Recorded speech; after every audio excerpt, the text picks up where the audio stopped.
الرسول بما أنزل إليه من ربه والمؤمنون كل آمن بالله وملائكته وكتبه ورسله لا نفرق بين أحد من رسله وقالوا سمعنا وأطعنا غفرانك ربنا وإليك المصير لا يكلف الله نفسا إلا وسعها لها ما كسبت وعليها ما اكتسبت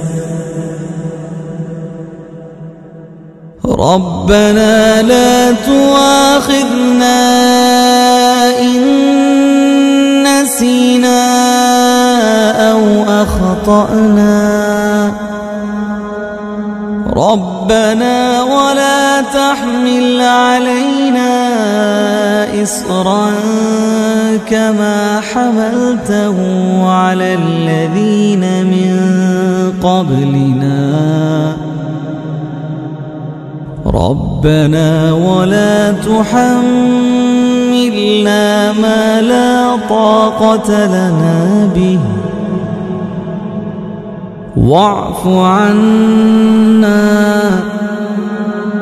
واغفر لنا وارحمنا أنت مولانا فانصرنا